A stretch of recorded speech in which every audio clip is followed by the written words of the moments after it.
Aing nyirasih 100 tahun aing mah di dieu. Merek naon? Kamera rolling.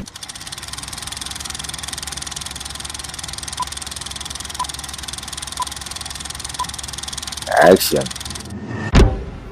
Assalamualaikum warahmatullahi wabarakatuh. Sampurasun Misteri People dimanapun kalian berada. Alhamdulillah akhirnya kita ketemu lagi di cerita misteri di Kang Dudi Channel setiap Kamis malam. Malam ini saya akan bercerita lagi mengenai pengalaman misteri yang dialami oleh istri saya ketika dia masih kuliah dulu. Dan seperti apa cerita misterinya. Jadi tonton terus videonya sampai selesai. Dan bagi kalian yang punya cerita misteri atau pengalaman mistis, silakan kalian bisa langsung kirimkan pengalaman kalian ke alamat email di bawah sini, atau bisa langsung DM ke Instagram saya @kangudi. Yang belum subscribe, ayo subscribe dulu channel ini sekarang. Jadi siapkan mental kalian, siapkan nyali kalian, karena kita akan mulai ceritanya sekarang.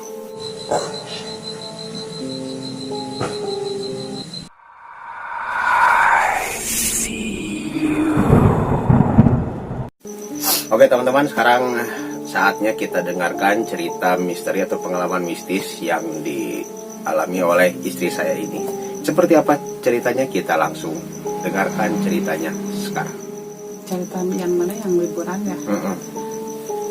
Aku ini pas mau cerita ngedadak ngehubungin temen-temennya waktu itu. Jadi diminta persetujuan dulu lah, gimana ya, boleh nggak ini diceritain dan lain-lain. Terus teman-teman ngedorong, ya boleh katanya diceritain. Gak kerasa. Jadi ceritanya itu sekitar tahun 2004-an lah ya, awal pertama masuk kuliah, dalam rangka setelah beres ospek atau beres semester ya, lupa lagi. Jadi kalau nggak salah kita tuh ngerencanain liburan, jadi dari jurusan komputer akuntansi, manajemen informatika, teknik informatika, sistem informasi, yang ikut tuh kalau nggak salah 22 orang ya, 22 orang, tapi aku juga nggak inget siapa aja.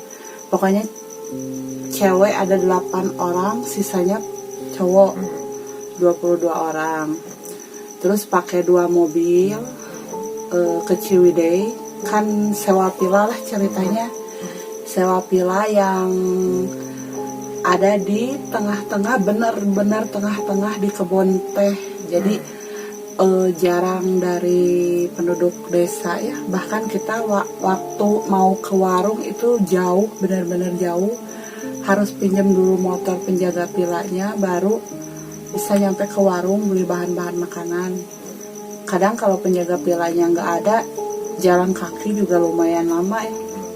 Jadi pas begitu dari kampus nyampe ke Ciwidey itu pernah mogok sekali, lumayan lama. Mungkin itu udah pertanda kali ya bahwa nggak boleh ke situ. Tapi sih ceritanya juga dari semuanya nggak gimana-gimana, alhamdulillah gitu ya. Cuma ya adalah beberapa yang mengalami gitu, termasuk kita semua juga kaget waktu itu. Jadi pas begitu mogok, sebenarnya mah udah deket mau sampai pas gerbang. Jadi kayak desa wisata gitu kan. Kalau yang benar-benar desa mah banyak itu kok penduduknya gitu ya kan. Kalau ini mah kayak desa wisata, jadi benar-benar dari depan gerbang, rumah-rumah penduduk juga udah jarang-jarang. Terus pas begitu masuk ke dalamnya juga lumayan agak jauh ya, melewati gerbang udah mogok gitulah ceritanya, lumayan lah beberapa lama. Terus akhirnya bisa aja ya jalan lagi. Nggak tahu kenapa mogoknya ya. Kan hari pertama mah jalan normal-normal aja gitu ya. Begitu nyampe kalau nggak salah agak siangan mau ke sore. Jadi begitu buka gerbang vilanya, pagar besi biasa gitu, itu nggak tahu udah izin salam atau gimana ya, nggak tahu ya. Namanya juga anak muda waktu itu, masih umur sekitar 18-20-an gitu ya. Vilanya tuh bener-bener gede banget. Jadi jalan mobil yang masih kerikil gitu ya, bukan kerikil sih tepatnya mah kayak batu yang segede-gede gini ya. Jadi Jadi belum bagus rada lah terjalnya, rada terjal gitu. Gitu pila kita teh bener-bener tengah-tengah kebun teh lah.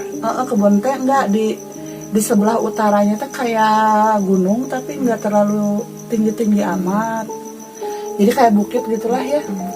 Ya mah kayak di hutan weh, di atasnya kayak hutan, di bawahnya kebun teh gitu. Termasuk pila itu. Sebetulnya pila itu juga pinggir jalan ya. Terus si pilanya itu berada di jalan mentok, jadi itu paling ujung. Di pinggir-pinggirnya juga nggak ada pila-pila lain. Jadi si villa itu teh dari pas begitu buka gerbang itu ada koridor ya. Lurusan koridor tempat main gitar biasa atau barbekyuan. Terus lurus terus dapur. Lurusannya ada pila lagi 2, jadi pila kayak pila kecil gitu ya. Yang dalamnya teh ada 2 kamar gitu ya, 2 kamar. Tapi si pila itu yang 2 ini nyatu sama bathtub, nanti diceritain lah. Ada bathtubnya, terus 2 kamar. Terus maju ke sebelah sini lagi ada lapang, kayak lapang bulu tangkis gitu, badminton. Kayak yang keurus nggak keurus gitu ya, soalnya rumputnya tinggi. Terus di tengahnya kayak becek-becek gitu ya, kan musim hujan, jadi kita juga pas datang udah gerimis, nggak bisa ngapa-ngapain, jadi main sekitar pila aja. Pila utama bentuknya gini, segitiga gini, besar banget, bahkan kayak ruang tamu ya ada perapian besar banget. Terus ke belakang sedikit tangga buat ke kamar, kan si kamarnya di atas 2. Nah dari tangga itu kan ada ke sebelah sananya lagi musola. Aku tuh tanda tanyanya gini nih, musola dan semua bangunan yang lainnya itu sebetulnya bagus ya, cuma makin pojok itu kan bangunannya makin ke selatan ya. Nah si musolanya juga cukup luas, tapi kita tuh nggak ada yang mau sholat di situ, nggak tahu. Milih sholat masing-masing di aula balai-balai itu, kalau nggak di atas di kamar. Kalau mau wudhu juga bareng-bareng, terus bareng-bareng. Enak atau gimana? Sebetulnya masih bagus ya, suasananya dingin gitu dan lain sebagainya, nggak ada kurang kayak gimana. Bangunan juga lumayan terawat lah ya. Cuma nggak tahu bikin merinding aja. Nggak ada yang berani lo ke kamar mandi sendiri, berdua, bertiga gitu. Kalau anak cowok mah berdua juga berani, mereka sendiri-sendiri. Kalau kita mah yang cewek 4, berempat, berenam gitu, bahkan berdelapan semuanya. Jadi kalau mau ke toilet tuh pada janjian gitu. Dari si pila yang segitiga itu, yang pila utama, di bawahnya ada kamar mandi 4. Kamar mandi 4. Di tengah-tengahnya kolam renangnya juga gede. Cuman pas waktu kita kesana mah sayang banget gitu ya, si keramiknya teh kayak udah karatan gitu, sedikit karatan gitu. Cuma airnya sih bersih. Si keramiknya kotor. Kayaknya mah emang karatan, jadi susah, ngelain jarang ditempati atau gimana, juga jarang ada yang nyewa atau gimana entahlah. Pokoknya villanya bagus sih bagus, cuma suasananya beda gitu. Jadi kayak villa angker gitu. Udah yang bikin angker tuh udah mah emang jauh dari penduduk kalau ada apa-apa. Terus bener-bener luas banget. Jadi villa yang bener-bener luas itu di tengah-tengah kebun teh tuh kayak kecil banget gitu. Jadi kita teh kalau misalkan amit-amitnya kalau ada kejadian yang gak dikehendaki itu nggak akan ketahuan kayaknya kalau misalkan ada ribut-ribut atau gimana gitu, soalnya jauh kan kemana-mana. Yang bikin nggak enak suasananya itu gini, jadi kita anak-anak cewek kan ada 8 orang, jadi aku mah mandi suka sama teman aku ya, ada namanya Lucy, Ipe, Mbak Gerin gitu ya, berempat. Mandi itu kan selalu berempat, tapi nggak tahu kenapa aneh dan selalu milih kamar mandi paling depan yang sebelah utara. Soalnya kan makin pojok makin gimana gitu, Agak serem-serem lah gitu. Terang kalau siang-siang, cuma beda awalnya gitu. beda ya. Beda. Jadi selalu mengusahakan mandi di kamar mandi yang sebelah sini gitu. Yang sisanya ya buat anak laki-laki lah ya. Kalau anak laki-laki mah berani lah ya mandinya seorang-seorang. Cuma kita juga aneh, waktu kemarin juga whatsappan sama teman-teman, iya ya heran kenapa mandi empatan berenam tetap sieun gitu cina.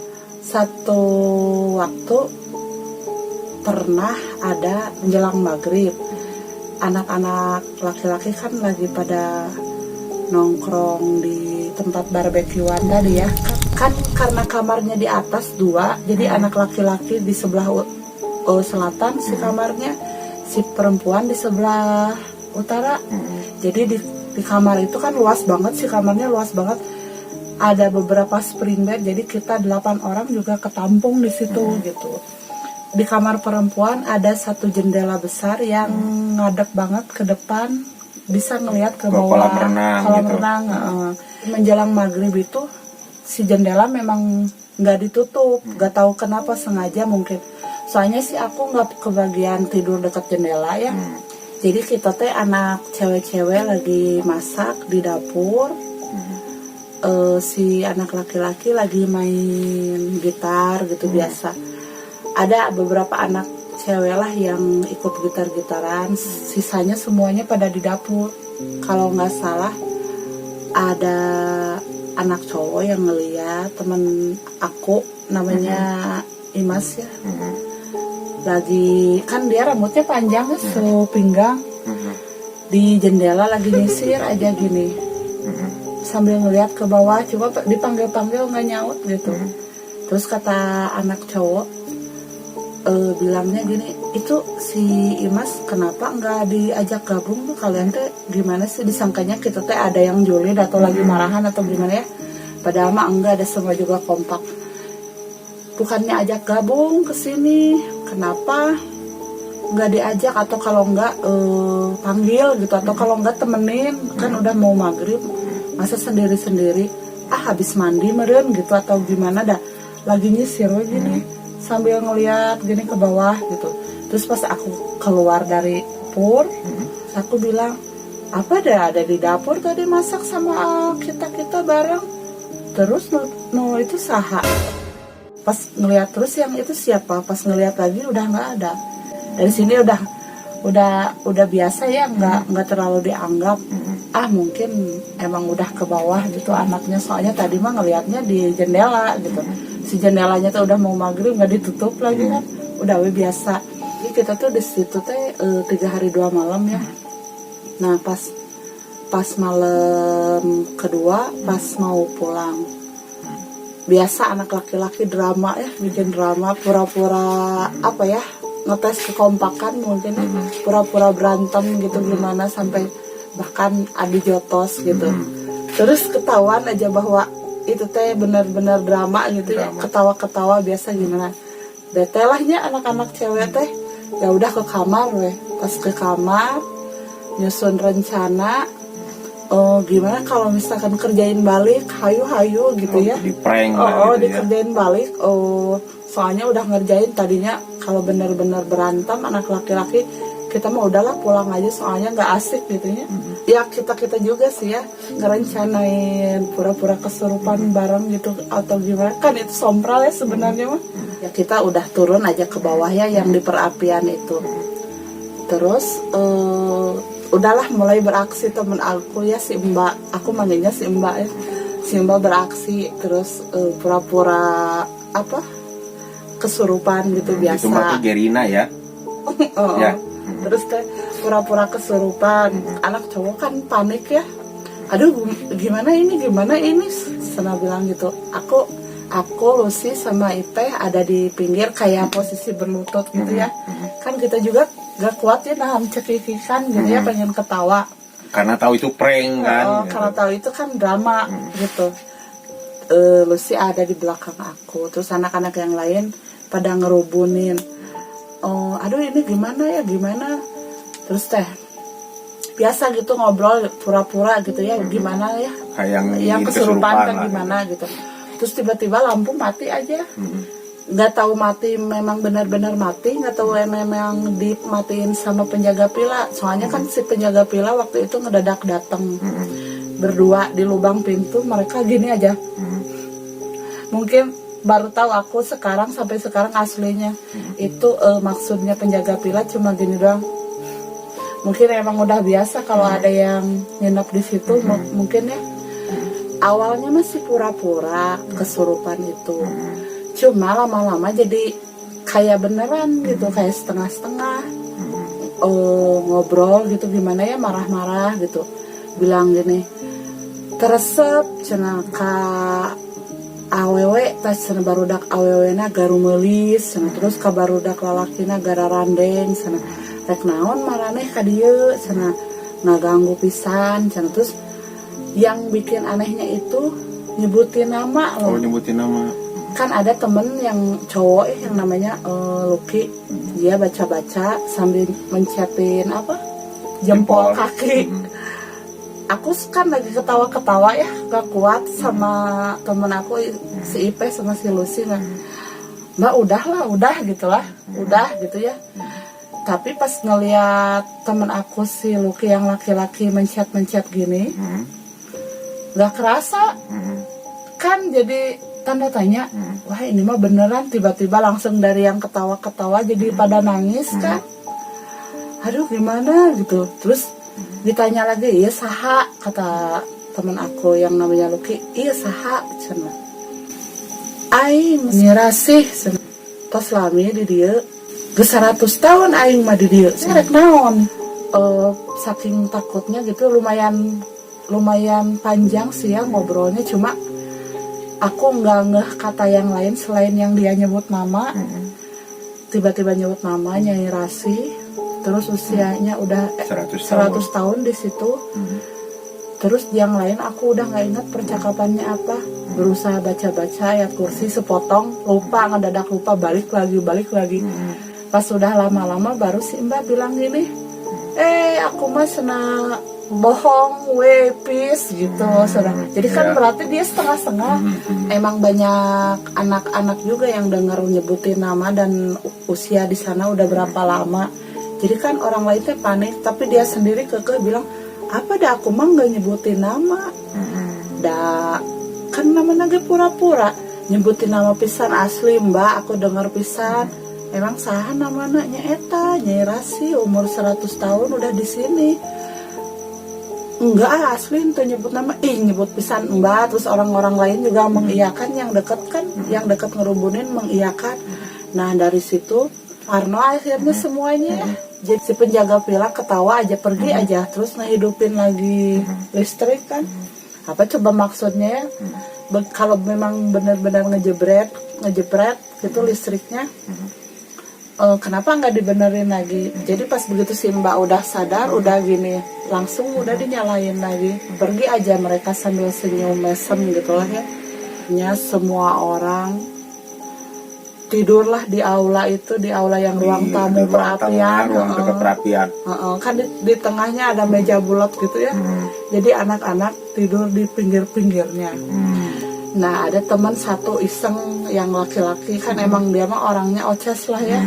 Kalau bahasa Sundanya mah, pas begitu orang-orang udah tidur diam gitu ya, ada yang tidur ada yang enggak, termasuk aku ya. Terus aja ngobrolin yang peristiwa tadi ya, yang habis maghrib kesana di kesurupan setengah-setengah itu. Didapin dengan isengnya, kalau nggak salah Davin sama Manik, atau Davin sama Lucky, atau Davin sama Ai, pokoknya yang hitung bertiga aja ya. Terus dia ketawa-ketawa dong, kunaon Ai maneh cenah seserian, kenapa kamu ketawa-ketawa? Jir anjir, iya cenah. Nah cenah leuwih hiji gitu. Dari 22 tuh berarti 23. Jadi 23. Nah cenah jadi 23 jeung urang nu ieu nangtung tiluan cenah. Jadi 23. Jangan dengan isengnya mereka nyari dong di mana yang kelebihannya, kan emang pada nggak tahu deh, semua pakai selimut, ada yang miring gini tidurnya, ada yang gitu kan. Jadi pas begitu tayangan deui cenah kata anak laki-laki teh, di mana yang kelebihan? udah gitu teh dihitung lagi sekali lagi 23 sama dia yang hitung. Kan emang harusnya 22. 22. Dihitung lagi, diulang, mau temungkin can dihitung lagi. Udah dihitung lagi gitu, tetap aja isinya 23. Udah biarin aja, daripada asal nggak kenapa-napa, udah buru sare gitu ya. Udah emang udah sepanang gitu ya, udah horor banget gitu. Tapi dah masih penasaran, sebelah mana kelebihannya, udah tidur baik antep kan. Siapa yang nyempil meren di situ? Maksudnya mungkin ya anak cowok biar dihitung itu biar ketahuan di mana yang lebihnya, biar dia nggak tidur dekat yang lebih itu. Tadinya mah meren ya, maksudnya begitu meren. Karena nyerah juga ya, akhirnya ya udahlah, masih pada ngobrol gitu, lama-lama tidur aja.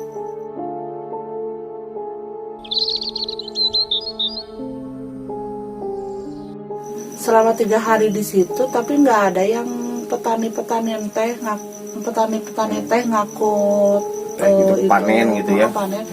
Satu waktu mandi nyobain di bathtubnya. Jadi kalau mau ke bathtub itu sebenarnya ada 2 akses ya. Kalau nggak dari pila yang satunya kan kosong, itu nggak disewain. Kalau nggak dari dapur. Jadi masuk ke kamar mandi yang ada bathtubnya itu ada tangga sekitar 4 atau 6 lah, lupa ya, ke bawah. Kita waktu itu mandi berenam. Tapi bayangkan betapa horornya. Meskipun mandi berenam, tetap aja suasananya tuh kayak gitu, mencekam gitu. Ngelihat ke sekeliling, dindingnya mah normal, bersih gitu, biasa kayak bangunan baru. Ngelihat bathtubnya juga bersih, air anget gitu ya. Cuma yang jadi anehnya tuh kok gini gitu, gini amat gitu, itunya suasananya. Terus kemarin sempat nge-WA temen juga, selama kejadian waktu itu ada kejadian yang aneh enggak? Kata temen aku, si Manik bilang gini, ada sebenarnya mah yang deket, yang halaman yang besar yang kayak lapangan itu kan ada pohon yang gede ya. Di sana ada yang ucang angge. Sana gitu, ucang angge ada yang sih? Duduk terus ongkang kaki gitu ya. Miss Case katanya gitu, Miss Case. Terus di ujung koridor ada kayak laki-laki duduk, tapi semuanya hitam kayak siluet gitu. Pas dia lagi gitar-gitaran katanya di situ. Terus kejadian lain pas mau pulang nih, kan pada mandi dulu ya. Di kamar mandi pertama aku biasa mandi berempat sama Mbak, Ipeh, Lucy. Sahabat-sahabat lah teman-teman. Kamar mandi pertama, nah di kamar mandi keduanya ada si Yudi mandi barengan gitu, jadi masuknya bareng. Entah kenapa ya waktu itu yang terakhir keluar itu akunya. Jadi si Mbak, si Ipeh sama Ilusi udah keluar duluan. Terus si Yudi bilang gini, Mbak Erna mandinya udah belum? Kenapa gitu? Aku mau manjat ke sana. Ngapain kamu manjat? Ini pintunya kekunci segitunya. Pas minta tolong anak yang lain ke si Aib.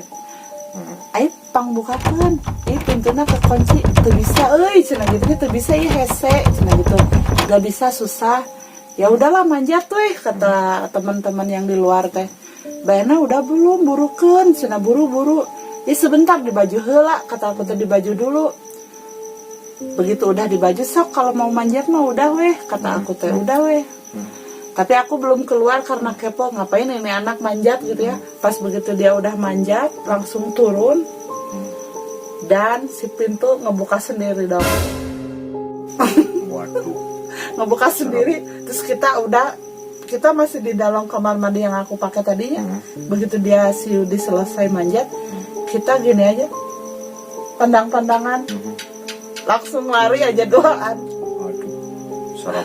Orang lain malah ngetawain dan nyerita itu. Dah mana mah balangor senang gitu. Lari buat wae jadi we anu ngunci senang gitu. Jadi we ada yang ngunci ada gitu. Yang iseng aja itu mah. Terus pas lagi masak juga, tahu tidak di dapurnya kenapa yang bikin horor? Apa? Jendelanya besar banget ngadep ke bukit. Jadi kalau masak itu depan kompor gas, di depannya itu jendela yang benar-benar nggak ada gorden gini weh, jadi ngeliat kalau lagi masak nasi goreng atau masak mie, benar-benar ngeliat tuh ke depan. Bayangkan bagaimana kalau ada yang lewat misalkan hilir mudik kan, jadi masaknya udah begini, nggak mau ngeliat dinding kan. Jadi sebenarnya guys ini ya, yang namanya ini saya cerita nih, pengalaman dari teman-teman saya yang memang sering menyewa villa untuk berlibur.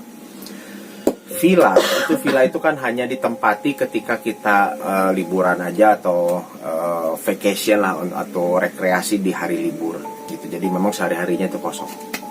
Biasanya kalau villa tersebut itu memang dalam tanda petik ditanam gitu ya, ditanam oleh yang punyanya makhluk-makhluk yang tidak kasat mata. Dengan maksud apa?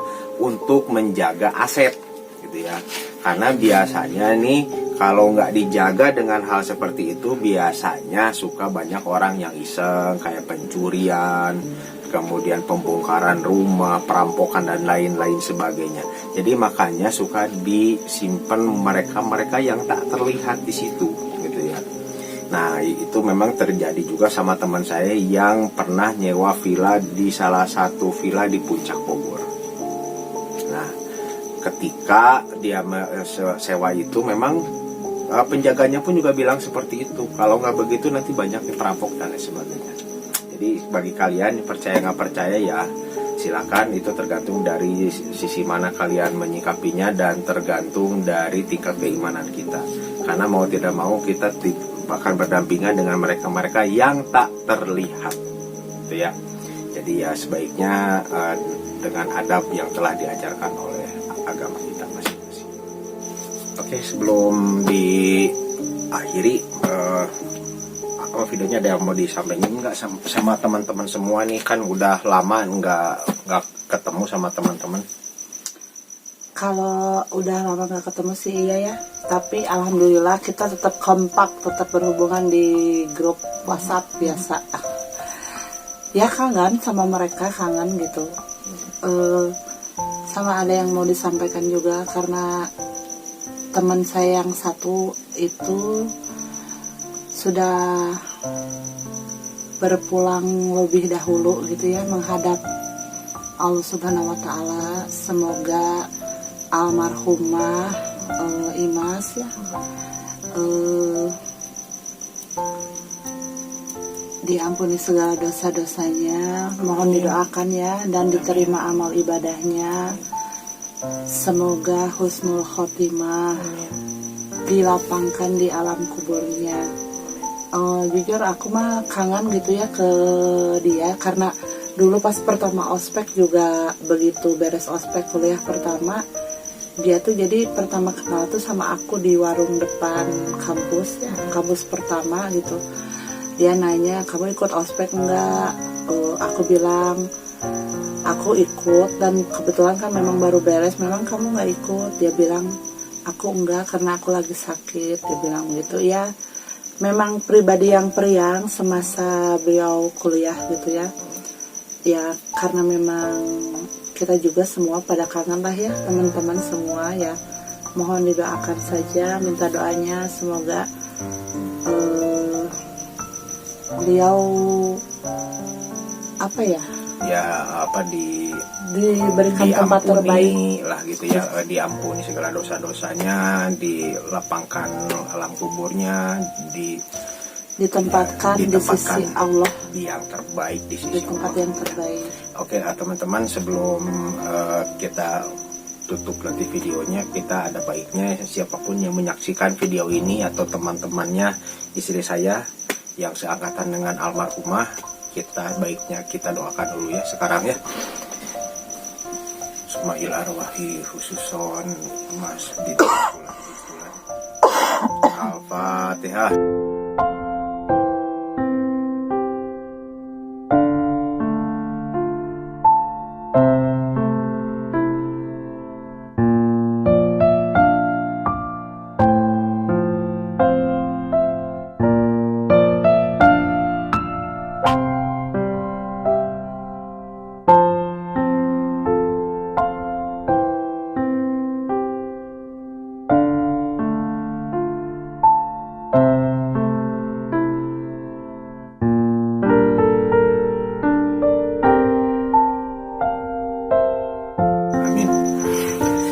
ada yang mau disampaikan lagi gak buat teman-teman di rumah? Kalau kangen mah jelas ya aku kangen, tapi kita tetap berhubungan kok di WhatsApp. Bahkan sebelum membuat cerita ini juga aku izin ke mereka ya, terus nanya ke satu-satu gimana, ada yang dialamin atau cerita yang lain biar bisa dirangkum gitu ya.